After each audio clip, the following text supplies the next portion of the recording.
Okay, Rabotai, Shavua Tov, everybody. The 19th day of the month of Heshvan. Two different phones that are going to help. It's an expense. But that doesn't work. No. But thank you. Parashat Chaye Sarah, November 1st of the year 2015. So as we come across Parashat Chaye Sarah, we understand the life of Sarah Imenu comes to an end with the conclusion of yesterday's Parashat Vayera, that discusses the ultimate nisayon that Abraham Avinu experienced with the Akedah of his son. I'm humbly telling you that the passing of Sarah was an additional nisayon to Abraham Avinu. Imagine yourself, he fulfills the will of Hashem, he goes out, does the Akedah, and what happens at the end? He comes back and his wife is dead. Lo aleinu, velo alechem. So comes the pasuk and he tells us, and we need to learn how to read the pasuk. Pasuk number 2, Batamot Sarah Bekiriat Arba, I Hebron Beres Kenaan, Vayavo Abraham Lispod Le Sarah Belivkotah. Abraham came to eulogize Sarah and to cry for her passing, which our Hachamim tell us that the order of the pasuk should be completely the opposite.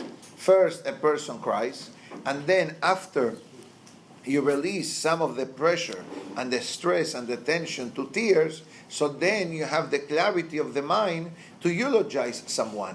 But in this case, the Torah tells us completely the opposite. First, he did the eulogy, which has to do with the concept of the intellect, so to speak, and then he cried, which is with the concept of emotions. But if you look in the parasha, the word livkotah has a minuscule chaf. It's not written in the same size as the rest of the fonts or the rest of the letters of the Sefer Torah, but the word belivkotah, it's written with a minuscule chaf, to tell us that Abraham Avinu cried because crying when a good person dies is a great thing to do. That's why the Gemara writes, Misheeno boche al adam kasher ra'ui lekovro behayav. Translation: a person who does not cry when a good, righteous person passed away, this person should be buried alive. Now, this is a heavy statement. I have to say such a big statement to wake everybody up. All right? Because we feel with the change of hours, we are sleeping still. But what the Gemara is trying to say is that when a good person, a righteous person passed away, is not only a loss for the family or for the close relatives and friends, is a loss for the entire Jewish people.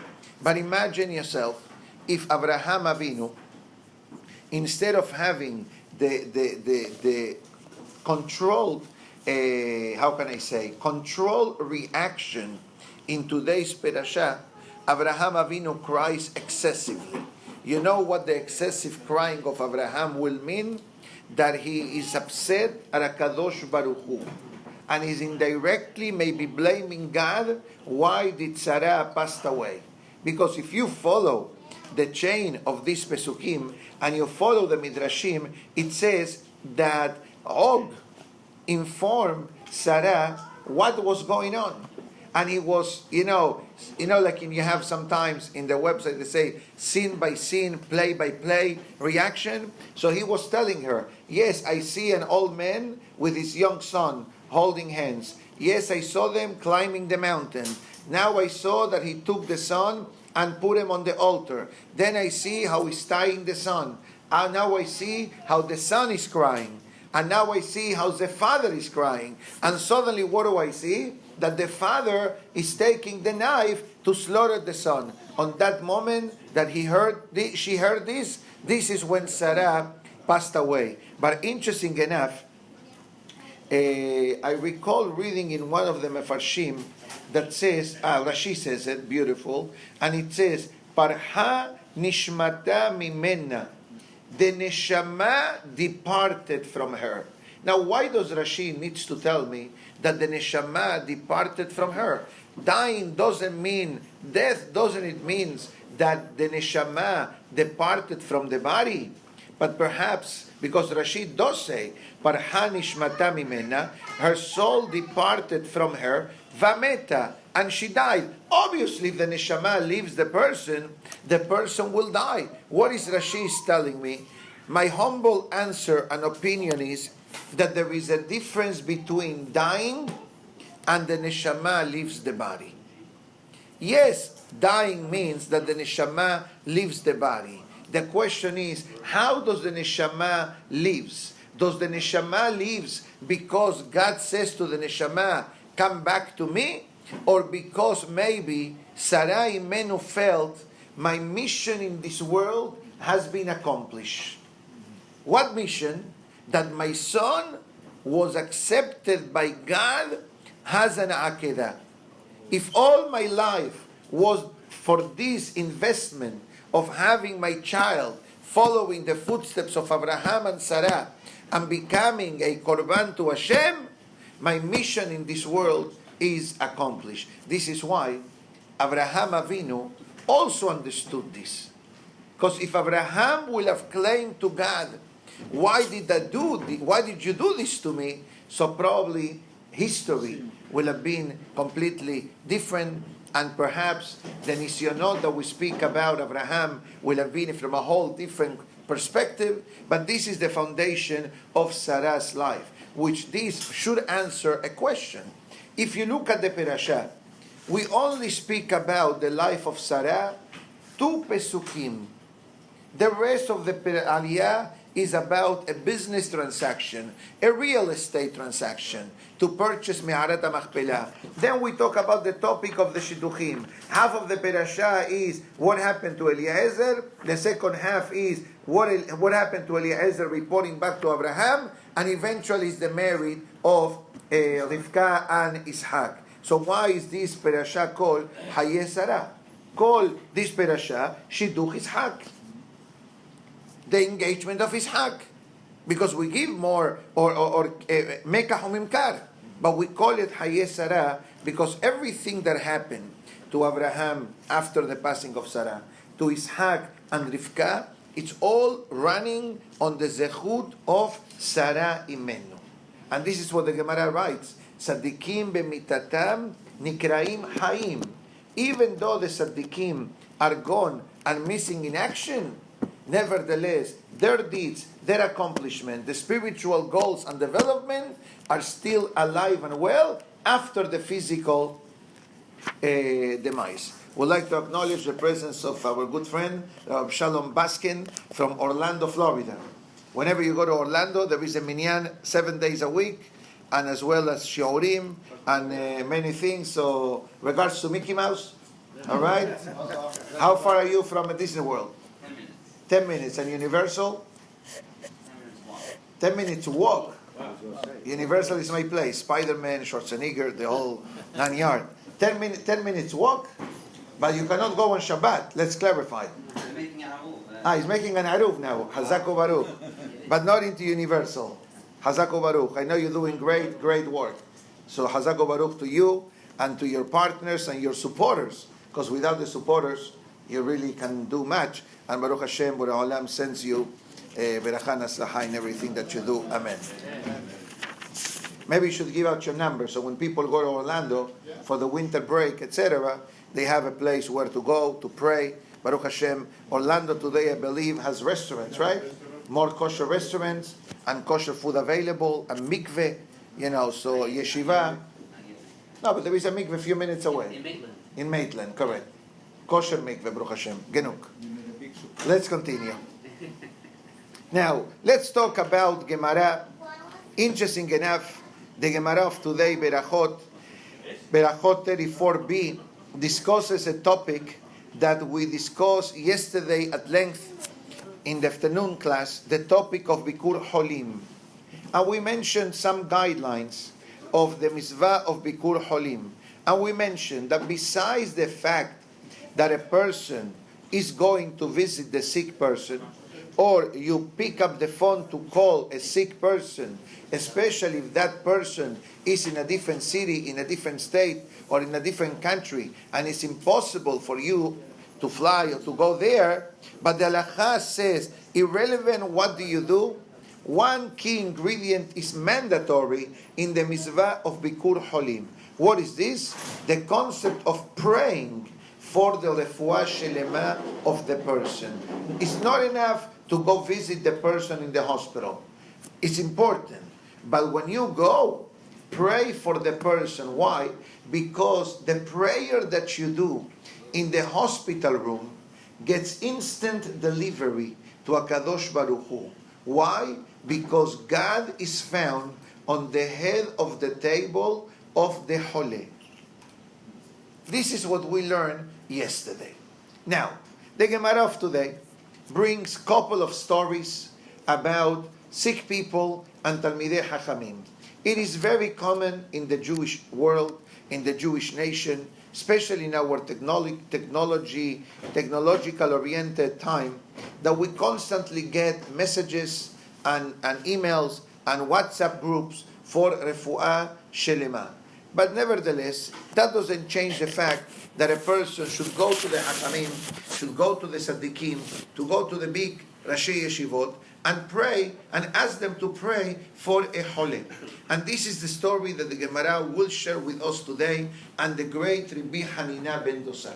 Rabbi Hanina ben Dosa was very famous in the Talmud. One of the main reasons why he was famous wasn't only because that his prayers proven to be successful, and anyone who went to him and he prayed for them, they found solution to whatever problem they had. But Rabbi Hanina ben Dosa is famous for being one of the poorest hachamim of the Talmud.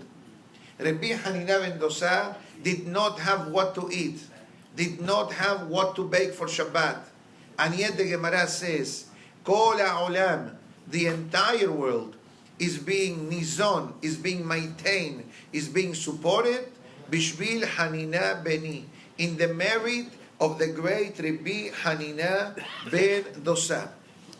So the Gemara brings a few stories. Let's read them quickly. So a story happened with the son of Rabban Gamliel, the son of Rabban Gamliel. Rabban Gamliel, as we mentioned in the past, was the Nasi of Am Israel, was the prince, was the chief rabbis of Israel. But when you are the chief rabbi in the time of the Mishnayot, in the time of the Talmud, it doesn't mean that you're the chief rabbi of the state of Israel in the modern days. And we're not minimizing our current chief rabbi, which to our benefit as the Jewish nation, both of them, the Sephardic chief rabbi and the Ashkenazic chief rabbis, are both great Talmidei Chachamim. One is Chacham Yitzhak Yosef, the son of Chacham Obadiah Yosef, the one who actually wrote the Yalkut Yosef, and the other one is Rabbi David Lau, the son of the former chief rabbi, which also great Talmidei Chachamim. And guess what? It's a zechut for Am Israel to have such a wonderful chief rabbis. Why? Because if you would have read the list of some of the candidates that would have been there, maybe the Torah knowledge was great, but their spiritual mindset, the topic of Hashkafa, would have been disastrous for the Jewish people. I know things that many people do not know. So believe me, we are fortunate enough that Borei Olam put in the minds of those who choose, unfortunately, becoming the chief rabbi of Israel, became more of a political move. Who are the people who are voting for you, etc. So let's go back 2,000 years ago, when politics affecting the state of Israel did not exist, and the Jewish people had a huge amount of Talmidei Hachamim. So the chief rabbi of those days was Rabban Gamliel, a descendant of Hillel, a descendant of David HaMelech, alav shalom. And it says, he sent two yeshiva students, or two Talmidei Hachamim rather, to go to the Rabbi Hanina ben Dosa to pray for the refuah shelema of his son. So it says, Kevan shera'a otam, as soon as Rabbi Hanina ben Dosa saw these two messengers of the chief rabbi of Israel, even without talking to them, he went up to the attic and started to pray to HaKadosh Baruch Hu. And it says, Be'iridato, when he came down, he said to them, Lechu shehalatzato hama, the fever is already going down. So these two Talmidei Hachamim asked Rabbi Hanina, and they asked him, Bechinavi ata, are you a prophet? I mean, how do you know what we are here for?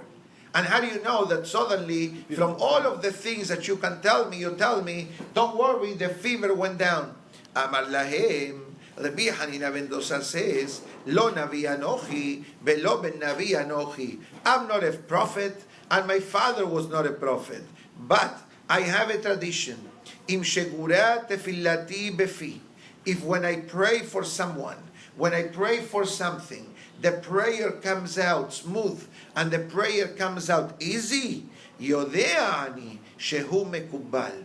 I know that whatever I prayed for, it has guaranteed delivery. Beim lav Yodea ani shehu metorav.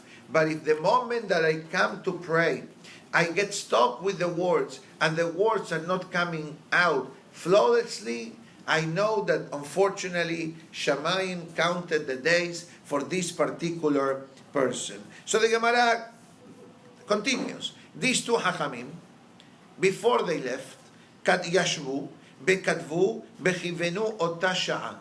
They calculated at what hour did Rabbi Hanina ben Dosa told us that the fever went down. Let's say, what time is it now? 9:37. So they wrote in a piece of paper, 9:37 a.m. Sunday, Rabbi Hanina said that the fever went down. They came back to the Ben Gamliel and they asked, Hacham, can you tell us at what time did the fever went down? And the Gemara says, Amar lahem ha'avodah lo hasartem velo hotartem. Exactly at the time that Rabbi Hanina ben Dosa said something, this is when my son started to become healthier and better. And the Gemara writes that on that moment, the fever broke, as we say, Besha'al lanu mayim lishtot. And he asked to drink water. And this was the beginning of his recovery. Continues the Gemara, another ma'aseh. The Rosh Yeshiva of the time of the Mishnayot and the Talmud was a great rabbi by the name of Rabbi Yohanan ben Zakkai. If you want to visit him, he is found in Tiberias, next to the kever of the Rambam.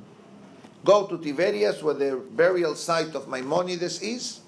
Outside, before you walk into the Rambam, to the left, you have many great Talmidei Hachamim, and one of them, I believe, is called Rabbi Yohanan ben Zakkai. The other one is called Rabbi Eliezer ben Hurkenus. Rabbi Eliezer ben Hurkenus was the famous rabbi who happened to be a billionaire, and his father wanted to leave his entire legacy to him, but nevertheless he chose to continue the ways of the Torah. The other one buried there, it's called the rabbi by the name of the Shalah HaKadosh. The Shalah HaKadosh is the one who wrote the book Shnei Luchot HaBerit, hence the name Shalah, Shnei Luchot HaBerit. He's the one who composed the famous prayer that parents say in behalf of the children, Erev Rosh Chodesh Sivan.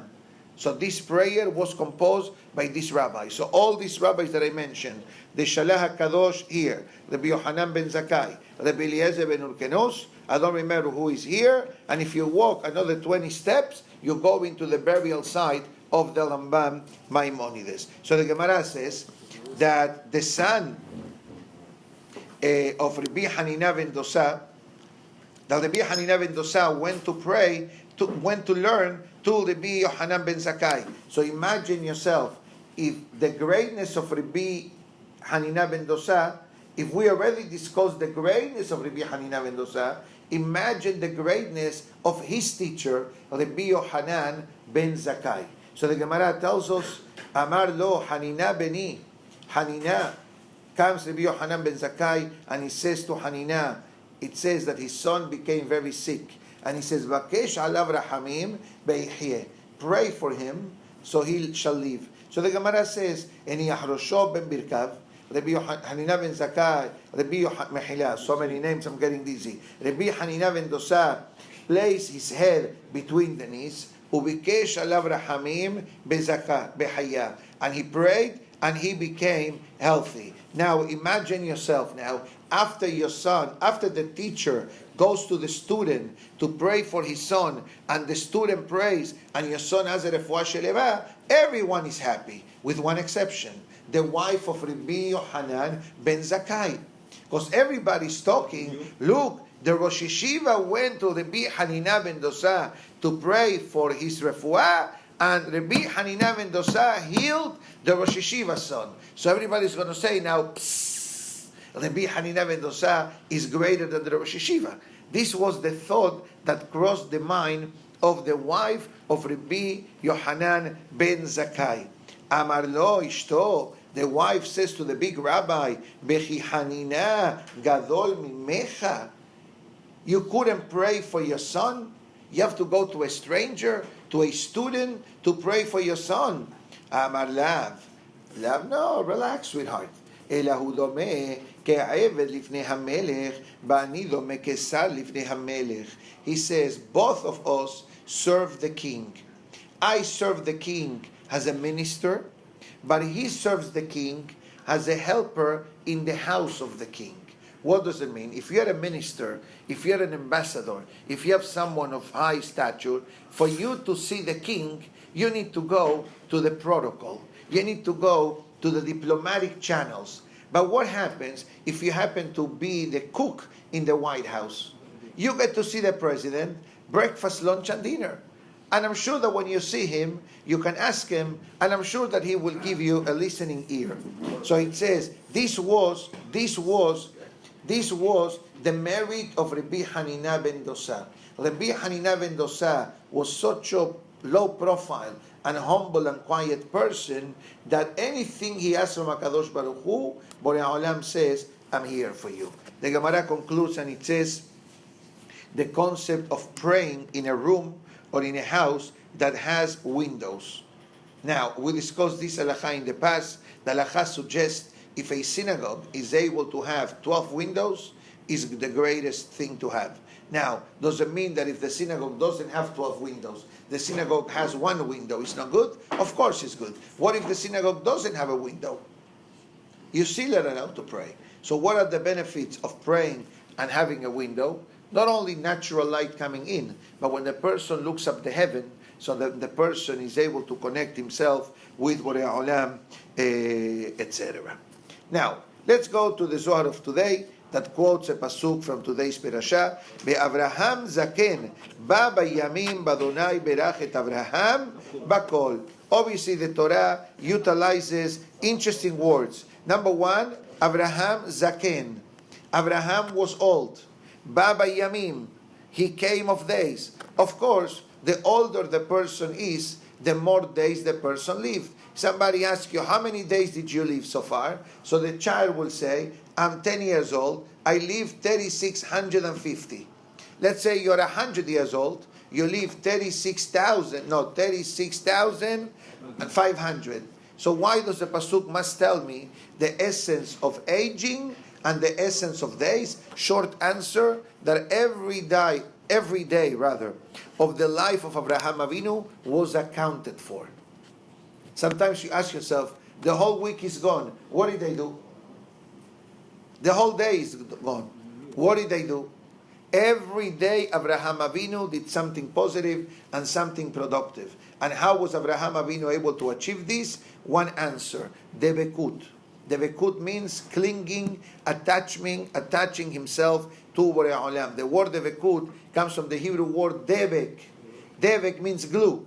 That's why the pasuk says, "Ve'atem ad-devekim ba'Hashem Elokechem, hayim kol lechem hayom." A person that glues himself to Borei Olam, the person merits to have eternal life. So the Zohar Kadosh tells us, don't think for a minute that Abraham Avinu became Abraham Avinu overnight. You know, sometimes people become millionaires or poor overnight. You bought a lottery ticket, you went to sleep as an average person, you woke up as a millionaire. You bought a stock 50 years ago. You know, somebody sent me an article the other day that there was a fellow that in 1986, he sold all his Apple's computer stock for $800, right? You saw it? And today would be worth? Billions. 57 billion. 57 billion. Now, I don't know, I don't want to be in that person's shoes, but look what happens. Time enable the stock to become better and better and better. Hamavdil ben Kodesh lehol. This is what happens with Abraham Avinu.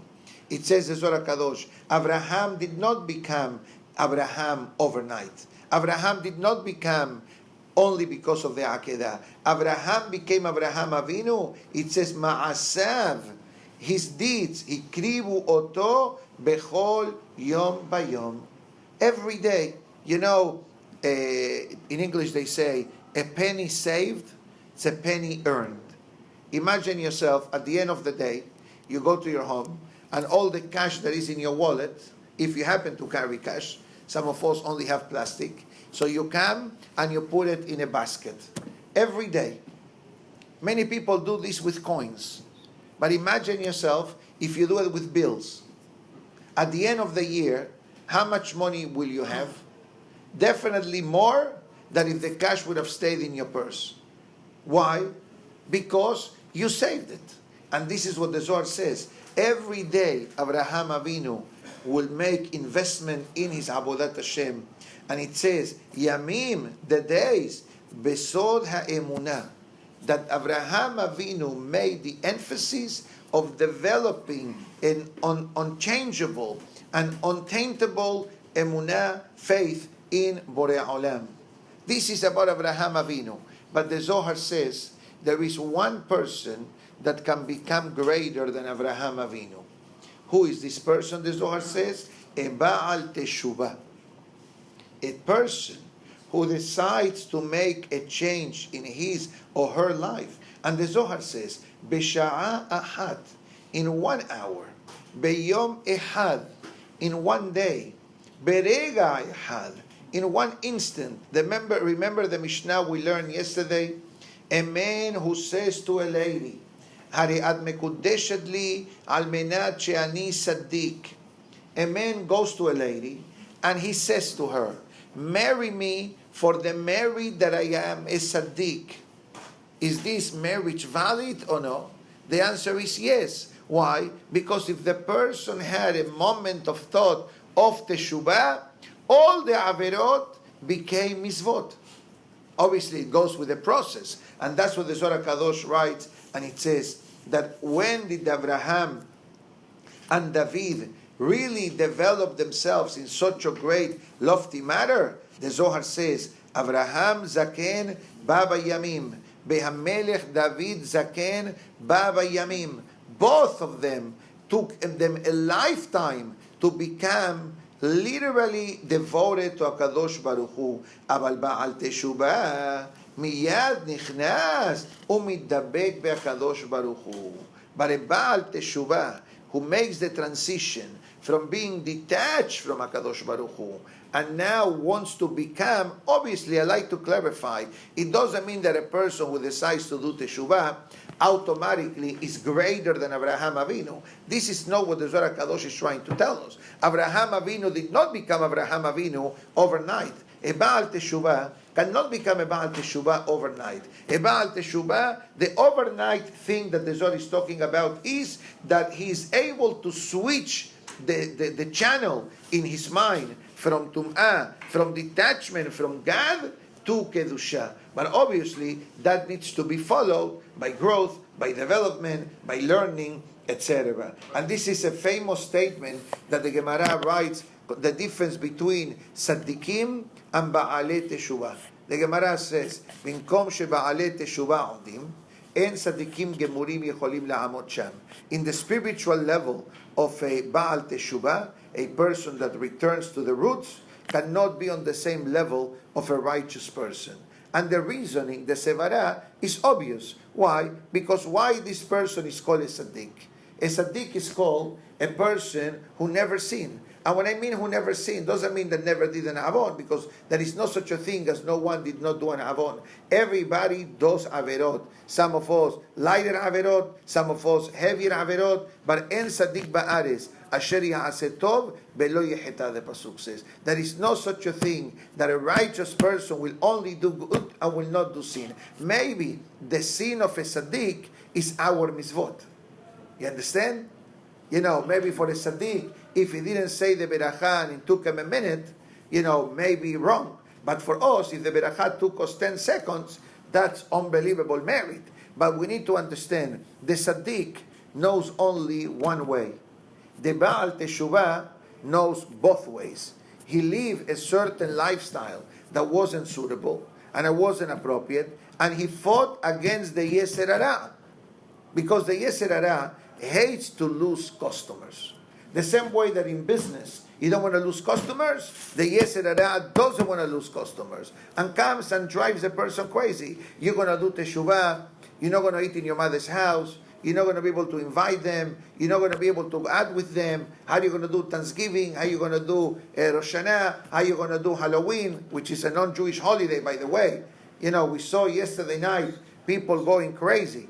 And let's clarify, it's a celebration of Avodah Zarah. I need to say this so nobody walks out of the room thinking otherwise. It's not the Goy Purim. Put it this way, like somebody tried to say. Haz v'shalom. Purim is a holiday of salvation. Halloween is a holiday of execution. God forbid, and tum'ah, and idolatry, and paganism, and all kinds of things which are definitely asur from the Torah, under the banner of Avodah Zarah, under the banner of Ubechukotehem lo telechu, the prohibition from the Torah of a Jew imitating the way of the Goim, etc. So let's continue. But once the person goes against the Yetzer Hara, and it says, I know that the way of the Torah is the proper way, and I know that I need to change. And even though the person will struggle in the beginning of the teshuvah process, there is a struggle. Don't believe for a second that it's easy. Many times people do teshuvah due to tragedies. People do teshuvah because of hardships, because of difficulties. But we're putting all this on the side. But a person who does teshuvah because he or she understands that the way they are continuing is a recipe for disaster, understand that they will have opposition from the Yetzer Hara. But once the person was able to cross the initial breach, so gradually he grows and he develops himself. This puts the person in a very holy and in a very lofty spiritual level. This is not to minimize the tzaddikim for a second, but just to understand that the tzaddik, in a way, the righteous person, or the person who was born in a proper environment, who was raised in a proper environment, to eat kasher only, you don't know eating taref, it's not a big deal. Like someone who has v'shalom ate taref through the life, and now suddenly they say, you know what? From now on, we're switching. From now on, we're changing, etc. But he has his Yetzer Hara, the one who was born there, and he has, the Sviva around him. Every person has a Yetzer Hara. Yes, that's why the Mishnah and the Tefillah of our daily days speaks about the person should have a good friend. Haber Tov, the Mishnah says. In Birkot HaShachar, what do we say? Mihaver Ra, Mishachen Ra. God save me from a bad friend, from a bad neighbor. Why? If it's friend, how could it be bad? And if it's bad, why is he your friend? He is your friend physically, but spiritually is a negative influence in the life of the person. And let me tell you something, and you don't need this, but I'm going to just say it for the sake of the shiur today. Imagine yourself for a minute the life of Abraham Avinu. By himself, with his wife, without support of his parents, without relatives. Yaakov had an easier time than Abraham.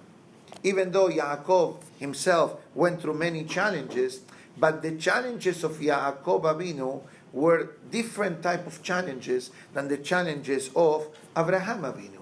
Many of these challenges of Yaakov were man-made. Most of them were man-made challenges. Esav, we can say, is the exception, as we're going to learn in the next 2 weeks, etc. But the rest of them, Yosef, Dinah, Binyamin, all these situations were all man-made matters. Of course, there is a godly reason why they happened. And Yaakov survived, Baruch Hashem, each and every one of them. But if we need to say who went through the most difficult challenges of survival as a Jewish nation, without a doubt, Abraham Avinu. This is why someone asked on Friday, in the beginning of the Amidah, what do we say? We quote the name of Abraham, Yitzhak, and Yaakov. And at the end of the first Beracha, what do we say? Magen Abraham. And when somebody came and asked, Why in the beginning of the tefillah we say Abraham, Ishak, and Yaakov, but then we say Magen Abraham? So the short answer is that yes, Abraham, Ishak, and Yaakov, each one needed to overcome obstacles and challenges and difficulties, but the hero of our founding father is Abraham Avinu. Because Abraham Avinu will have not overcome the challenges, if Abraham Avinu will have not become successful in the 10 nisyonot that he went through his life, Ishak and Yaakov will have not been able to survive. Why? Because they will not have the greatness that Abraham Avinu achieved and he injected into the life of his children. And the Zohar concludes with a short but a very powerful statement. And allow me to paraphrase it with two statements from the Talmud. The Talmud, actually I'm going to tell you three statements because you're a good listening audience. Statement number one says, "Baderech she'adam roseh lalechet molichin oto." The pathway that a person wants to choose in the life, Shamayim has many options. You know, you go to 95, you can go to the express lane, you can go over to the regular bumper-to-bumper traffic, you can get out on the first exit, you can get out at the end of 95 by US 1, 20, 30 miles from here. There is another statement that says, "Havale taher mesayein lo." A person who wants to get closer to God, from Shamayim, they lend them a hand. "Havale tameh pothin lo." But a person who wants to divorce himself from God, the Shamayim opens the doors. You want to leave? Faddal. The doors are open. Nobody wants to hold you against your will. A person has Bechira Hafshit. And the Zohar concludes and it says, "Kol hamekadesh atzmo." A person who aims to sanctify himself, Beshomer atzmo, and the person protects himself of not becoming tameh, etc. Dirato, it says after 120, Borei Olam gives them a special place in Shamayim. Be'oseh shelichuto shel HaKadosh Baruch Hu tamid. And a person who aims to connect himself with God, he becomes a messenger of God throughout the world. Here didn't say how much Torah did you learn or how many shiurim did you learn. He's saying that every Jew is a potential ambassador of Borei Olam. Our deeds, as we mentioned in the past, our deeds brings us closer to Hashem. Our deeds create a great distance from HaKadosh Baruch Hu. Two short messages of the Musar of today. Today the Musar discusses the love to Hashem. For those who were here yesterday in Seudah Shelishit, we discussed the Mesilat Yesharim description about Abraham Avinu. Thank you very much. Hazaku Baruch. Beautiful. Here. Take your kids to Orlando. Take your family to Orlando. I'll keep one. You can have the rest. It says that Abraham Avinu showed a tremendous amount of love towards Hashem. And how do we see this? Through his efforts, through his actions, through his deeds. God tells him, do the Akedah to your son. What is the next pasuk? Vayashkem Abraham baboker. Abraham Avinu got up earlier than usual in order to fulfill the will of Hashem. We have a positive commandments of the Torah. Ve'ahavta et Hashem Elokecha, the mitzvah of loving God. And what do we learn? Sefer Elokeach says, a person who does the mitzvah out of love, the reward is double. Because many times, a person does the mitzvah for fear. I'm going to do this mitzvah because if I don't do it, I'm going to do an avon and then I'm going to be punished. That's not the way the Musar says. It's okay to start, but eventually we need to do it because we feel that our deeds and our ma'asim tovim connects us with HaKadosh Baruch Hu. Like Abraham Avinu, the pasuk says, "Bet nefesh asher asu beharan." What's the meaning? The souls that they're created in Haran. Haran, what's the meaning nefesh? They made the souls. They help people to do teshuvah. They help people to attach themselves to the tradition, to the beauty of the Torah, etc. And the Musar continues and it says that a person should do things to demonstrate the love to Hashem. Imagine yourself, your mother is coming to visit you. Wouldn't you go pick her up at the airport? Why? She can take Uber. She can take a taxi. No, but you go to show her kavod. You go to show her love. So you do things sometimes which may not be the best comfortable and the most essential things in life, but through doing these small things, you show love. Hamavdil, the same thing happened with HaKadosh Baruch Hu. Every mitzvah we do, every amen we say, every tefillah we do, every time we help someone, every charity we give, everything that we do, all of the purposes why there's so many mitzvot in our Torah and so many details in our Torah is because everything counts.